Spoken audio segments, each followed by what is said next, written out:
Jim Jones, the leader of an American religious cult. Jim Jones led over 900 of his followers into the mass suicide. One of the biggest mass suicides in recorded history.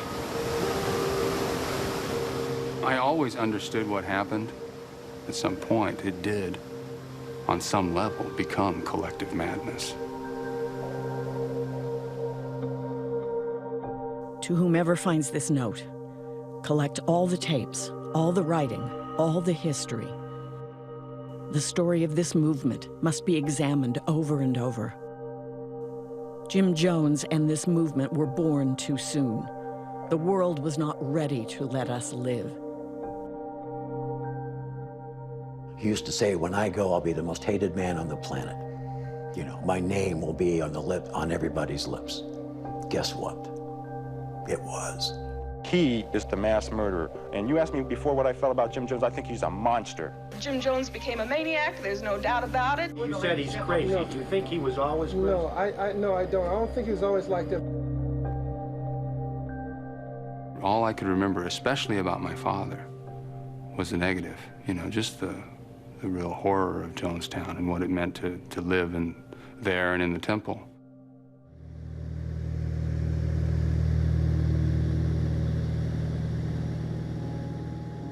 It's important, I think, for me to talk about how they were just like anybody else, that they came from every background imaginable. I think it's important to point that out. I wanted to describe for you what drew people in, that sense of belonging, that connection with spirit. And one of the things I relished was coming up and over that hill and just seeing every walk of life just milling about, and just the color and the humanity of it just warmed my heart. That's what I was looking for when I came up and over that rise, and there's nothing left.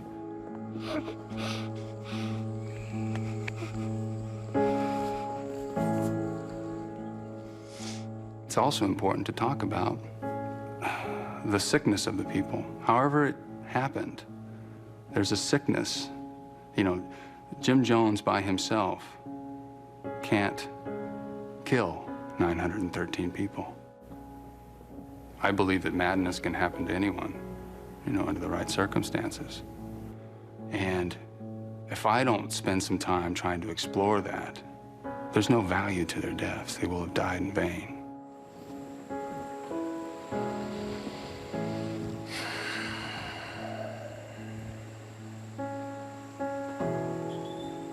I need to try to find something, man. I gotta find some trace of this place. There's some forgiveness there for me, forgiveness for myself, and forgiveness for Dad.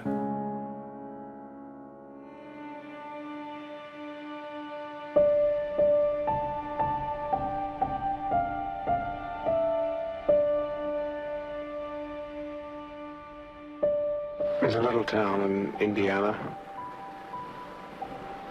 The moment I think of it, a great deal of pain comes.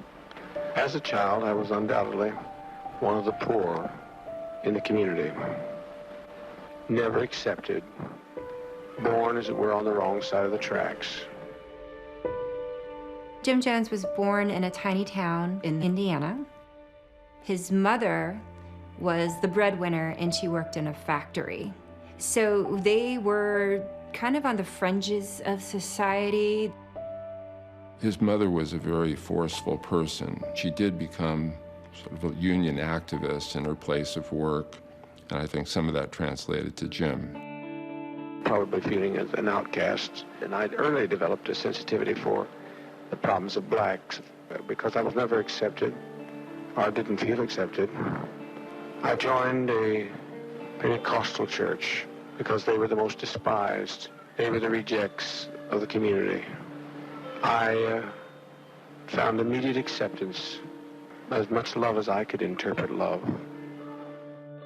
What made my dad tick? I think his ego was at the helm, and I think it was from nearly the very beginning. I think that he was looking for a place that he could have power. He saw the whole filled church mesmerized while they listened to the minister. He said, that's the job I want. I want that job, whatever it takes.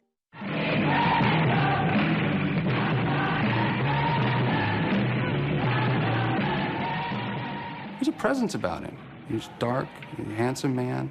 The man had charisma. A great deal of God in my body. There's just a fire. I mean, it just, you know, even when he wore those sunglasses, his eyes would just burn through those sunglasses sometimes. Just call on your God and you will get an answer. He was an extremely powerful preacher.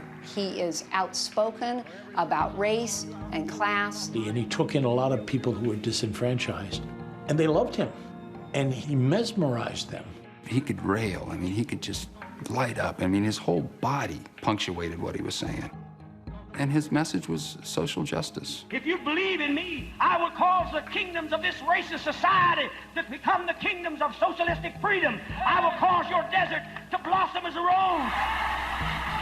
His driving force was less the Bible than social justice. He was very much ahead of the current climate in terms of race relations and his desire to create an integrated society.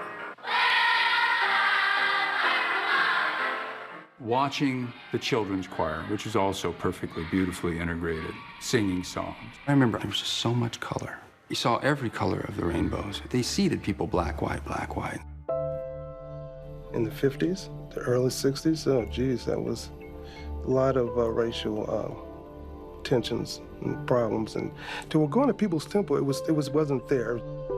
To see this young, hard black man hugging to some young white kid who knows nothing of the ghetto, I'm there to stay.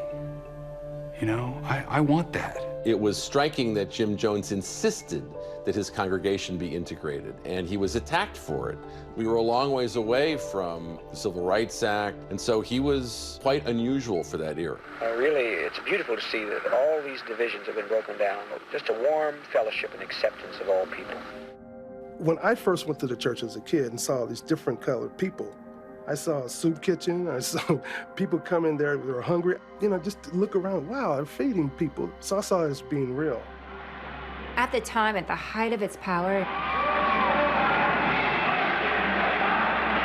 People's Temple was really looked upon as a marvelous enterprise. He had a rehabilitation center for drug addicts. There's a senior citizen home where people could come and live. You going to go to Texas with me when I have that campaign? Just wondering when I could go out. They housed the homeless. They had a daycare. They had a medical clinic. Every single person that joined People's Temple, every single one, they were so good. They wanted something better.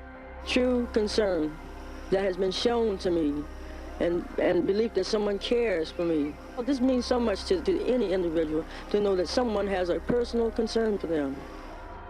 And they followed him because he gave them something that wasn't there. He gave them a belief in themselves. He gave them a belief in an organization that was doing things for the fellow man. Not only did he seek out and endorse all these causes, integration, schools, housing, all that, but he also lived it that way in his own life. I was married at a young age. We were beginning to adopt a youngster at that time. I already developed my own controversial stance on race. Jim and Marcelyn Jones ended up adopting what they called a rainbow family. They adopted some children from Korea. They adopted an African-American boy, Jimmy Jr., his namesake, Jim Jones Jr. I say my real claim to fame is I was the first African-American child adopted by Caucasians in Indiana. And he always reminded me that, my adopted black son, not my black son, not my son, my adopted black son. His family was designed to mirror what he thought the world should be like. It was striking and unusual for a white family to adopt black kids. But it also served as a prop that promoted him as a hero of the cause. I represent divine principle, divine socialism. I will not pass away, but I shall stand throughout the endless ages of time. You heard the message you wanted to hear. That was kind of what his talent was. For good and evil both. He played both sides of the coin. Good to draw people in, and then evil to control them. He was a predator who had really mastered the art of luring people from every segment of life. And as time went on, he talked less and less about God and more about social transformation in increasingly dark and semi-apocalyptic ways. Armageddon that would spring forth in a nuclear hell, we have to be prepared for that, but we also have to be prepared to go to other places in the world if a dictatorship takes over. Because I told you that not one of my children is going to end up in a concentration camp. I said they'll have to kill us all first. Let all the story of this people's temple be told. If nobody understands, it matters not. Fear is an incredible thing when you get enough people in the same vicinity feeling that level of terror. I believe it takes on a life of its own. We did not want this kind of ending. We wanted to live, to shine. Darkness settles over Jonestown on its last day on earth.